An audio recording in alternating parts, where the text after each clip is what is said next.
لونڈی کیا ہے اور اس سے ہم کرنا کیوں جائز ہے۔ اکثر ہمارے معاشرے میں پوچھا جاتا ہے کہ لونڈی کسے کہتے ہیں، لونڈی وہ ہوتی ہے اور اس سے ہم بھی کرنا کیوں جائز ہے، اور کیا آج کے دور میں لونڈی رکھنا اور اس سے ہم کرنا جائز ہے؟ شریعت کیا کہتی ہے؟ دراصل لونڈی زرِ خرید غلام کی مؤنث ہے، یعنی فیمیل سیلف کو اردو میں لونڈی کہا جاتا ہے۔ قدیم عربی اور دوسرے معاشرے میں غلام رکھنا عام بات ہوتی ہے، جس سے لوگ اپنے گھروں کا کاروبار اور کھیتوں کا کام کروایا کرتے تھے۔ ان لوگوں کو دو شکلوں میں غلام بنایا جاتا تھا۔ پہلی شکل یہ تھی کہ ان کو پردہ فروش کے بازار سے خریدا جاتا تھا، جیسے آپ نے حضرت یوسف علیہ السلام کے بارے میں بھی سنا ہے کہ قافلے نے حضرت یوسف علیہ السلام کو کنویں سے نکال کر مصر کے بازاروں میں لے جا کر فروخت کر دیا تھا۔ غلام بنانے کی دوسری شکل کیا ہوتی ہے؟ غلام بنانے کی دوسری شکل وہ لوگ ہوتے ہیں جو جنگ میں مال غنیمت کے ساتھ ملا کرتے تھے، جن کو قیدی بنا لیا جاتا تھا، پھر ان قیدیوں کو آپس میں تقسیم کر لیا جاتا تھا اور ان سے کام لیا جاتا تھا۔ ایسے ہی جو ان میں خواتین ہوتی ہیں ان کو لونڈی کہا جاتا ہے اور ان سے گھروں کے کام لیے جاتے تھے، یعنی ان کو گھروں کے کام کرنے پر معمور کر دیا جاتا تھا۔ تیسری شکل کیا ہوتی ہے؟ تیسری شکل یہ ہوتی ہے کہ امیر لوگ کسی کو تحفے میں ہیں، ان میں سے قیمتی کوئی تحفہ جو ہوتا ہے وہ خوبصورت یا طاقتور غلام یا لونڈی ہوتا ہے۔ بے شمار احادیث میں سے ایک یہ ہے کہ حضرت میمونہ رضی اللہ تعالی عنہا سے روایت ہے کہ انہوں نے ایک لونڈی نبی کریم صلی اللہ علیہ وآلہ وسلم کی اجازت کے بغیر آزاد کر دی۔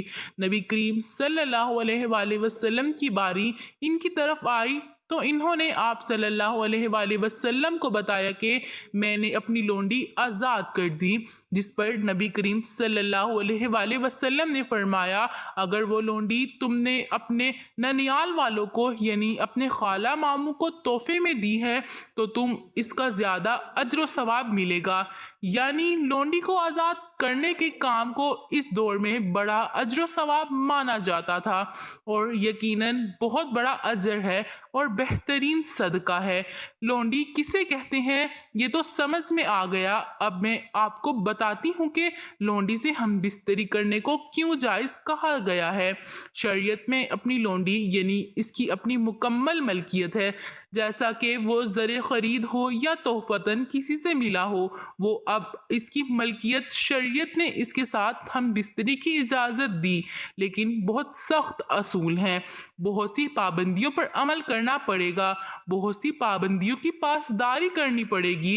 اس بات پر بہت زیادہ بحث کرتے ہیں کہ نکاح کے بغیر یا شادی کے بغیر کیسے کر سکتے ہیں، یہ تو گناہ ہے، یہ تو فلاں ہے، جبکہ اس میں کیا حکمت ہوگی یہ معلوم کرنا کوئی نہیں چاہتا۔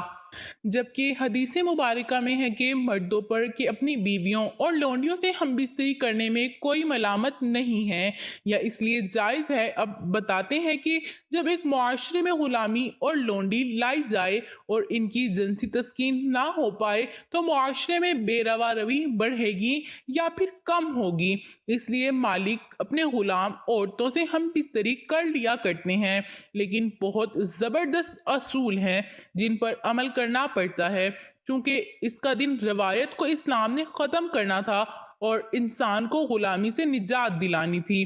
اس میں حکمت کی ضرورت تھی، کیونکہ اگر نبی کریم صلی اللہ علیہ وآلہ وسلم یہ حکم فرما دیتے کہ لونڈیاں آزاد ہیں اور غلامی کا دور ختم ہوا تو ہر گھر لونڈی آزاد ہوتی، لہٰذا اب ان کو حفاظت تو نہ ملتی، ظاہر بات ہے کہ ان کو غلام نہیں سنبھال سکتے تھے، کیونکہ وہ خود صرف دور وقت کے کھانے پر اپنی ملکیت کھو چکے تھے اور وہ ان لونڈی کی کیسے حفاظت کر پاتے۔